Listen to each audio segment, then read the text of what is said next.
शिल्पा शहर की पढ़ी लिखी और होशियार लड़की है, जिसकी शादी उसके पापा के सालों पुराने वादे की वजह से गांव के विकास से हो जाती है। शिल्पा की सास पुराने ख्यालों की होती है। अरे शहर की हो, इसका मतलब ये नहीं कि जो मन आए करोगी। घर के कुछ नियम है जो तुम्हें भी मानने पड़ेंगे। हाँ।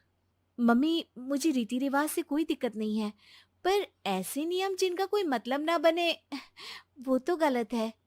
हाय, देखो तो।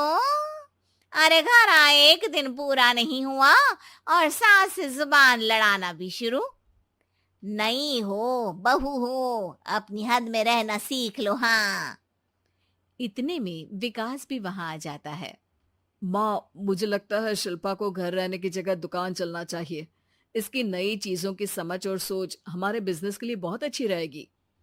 बेटे की बात सुनकर माँ को बहुत गुस्सा आ जाता है। अच्छा, अरे बीवी के आते ही तेरे तो सुर बदल गए। अगर ये दुकान जाने लगी तो गांव में क्या इज्जत रह जाएगी हमारी है। लोग क्या कहेंगे। ये कहीं नहीं जाएंगी बस। हाँ। माँ के आगे और कुछ बोले बिना विकास वहां से चला जाता है और सास शिल्पा को घर के कामों में लगा देती है। उसी रात विकास और शिल्पा साथ बैठकर बातें कर रहे होते हैं।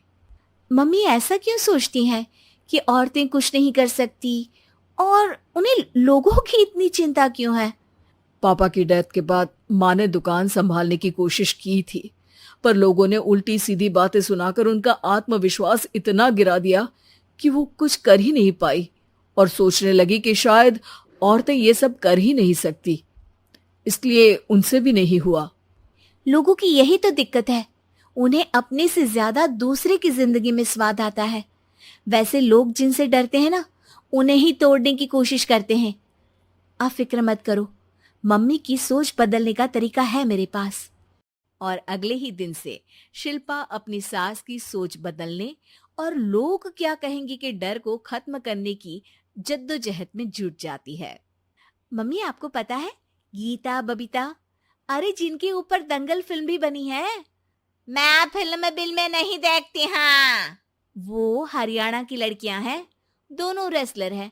उन्होंने जब ये शुरू किया था ना, तो लोगों ने बहुत बातें बनाई, बुरा भला बोला, मजाक भी बनाया, लेकिन उन्होंने ना किसी की सुनी, ना अपने ऊपर से विश्वास खोया और ना ही हार मानी।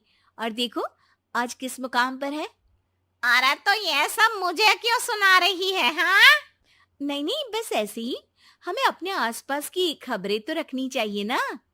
ऐसा कहकर शिल्पा अपनी सास को सोच में डालकर वहां से चली जाती है।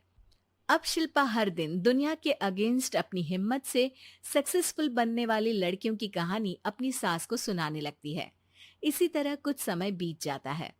और माँ, आजकल बहुत चुप चुप रहती हो, सब ठीक तो है ना? बस कुछ सोचती रहती हैं, इसीलिए ज्यादा बोल नहीं पाती। ऐसा क्यों हुआ माँ? कोई दिक्कत है क्या? अरे तेरी पत्नी ही दिक्कत है? मैंने क्या किया? अरे रोज मुझे कुछ समझाने के मकसद से एक नई कहानी सुनाती है, पर खुद नहीं जानती कि मुझे सब पहले से पता है। हाँ। तो फिर दिक्कत क्या है माँ? लोग क्या कहेंगे? अरे उनका तो काम ही है कुछ ना कुछ कहना। आप ये सोचो कि उन्हें नजरअंदाज करके हम साथ मिलकर किस ऊंचाई पर पहुंच सकते हैं। बेटे और बहू की बातों से